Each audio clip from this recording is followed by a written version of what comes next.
just very loose. If you can get food, you can get coffee during these meetings. No one. Just to introduce Jeff Akita and Leela Naden. Jeff is the head of the undergraduate student government, and so his term on the council begins now. As you know, we rotate undergraduate and graduate students, but as a practice, we always have the graduate student representative. And here is the late Diana Weir. We have the graduate student. Sit with us. He's here before me, so yeah, went to the bar here. That was the administration. I didn't have my time. Hi, I'm so sorry. So Jeff and Lila are the... Hold on, let me write this down. L-E-L-A. Leela. I'll get it. Well, I went to Stony Brook, you know. I can't get everything right. And there's a graduate student representative. So thank you for being here. Thank you for being on the search committee.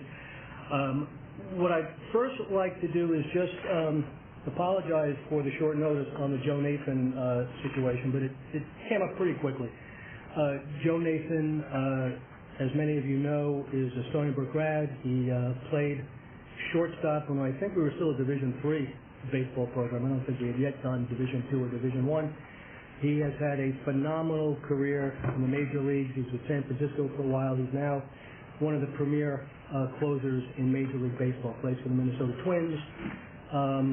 Just signed a contract for $10 million a year, 4 years. And he happens to be just a quality guy. We retired his number last February, I think it was. We retired his number at halftime during a basketball game. We retired his number. In fact, it was nice. Tommy Kohler, who comes out of New Rochelle, who was just recruited by the Tampa organization, who's now pitching with Tampa in the minor leagues. Tommy had number 22, and when we retired Joe's number, he had to take his jersey off and give it to Joe. Because once you retire a number, the guy can't wear it anymore. So it was a nice ceremony, and I will say that Dr. Kenny and Jim Fiore deserve so much credit. Jim, most of you know Jim. He has been such a dynamic leader of the athletic program, and Dr. Howard could speak to this because he follows. He's our designated representative to anything that deals with athletics, Coach Howard. He has just done a tremendous job, and he has cultivated relationships to the point where he will spend a year or two just cultivating the way you do fundraising, the way you do development. You just don't call a guy up and say, give me $500,000. So you got to cultivate that relationship, and Jim has done that on so many fronts, including Nathan. And we had lunch with Joe about a week and a half ago, 2 weeks, with his agent. His agent happens to, I don't know if you know Phil Pepe, the old sports writer for the Daily News. His agent, Joe's agent, is Pepe's son, Dave Pepe. So at that meeting, Joe agreed to commit to $500,000 for the baseball field. We have a nice baseball facility, but it's for a Division I baseball program not to have lights.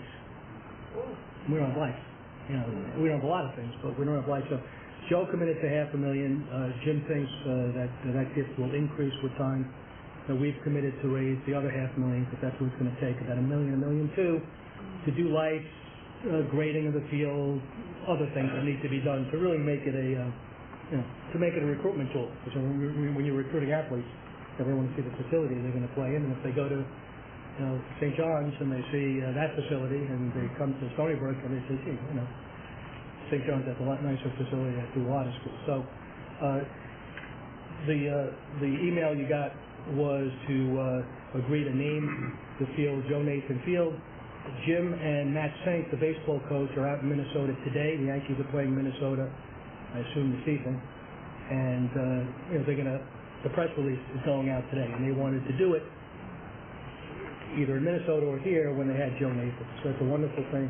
Again, I apologize for the short notice, but it came up, and I figured that for $500,000, not too many people are going to have a problem with naming something after Joe. No. So thank you for that. Now, what I'd like to do now, as all of you know, these council meetings are broadcast on the web. The executive order that the governor did a year or so ago mandated that they be on the web. as is this meeting. We have never gone into executive, in my experience here since 1995, we've never gone to an executive session, but we're about to go into executive session for the purpose of discussing the presidential search. So if there's no other, and we can always come back again, but if there's no other public business to conduct, I'd like to entertain a motion to go into executive session and for the purpose of discussing the presidential search. Lou, Diana, second. Without opposition, we will go into executive session and give the folks back there a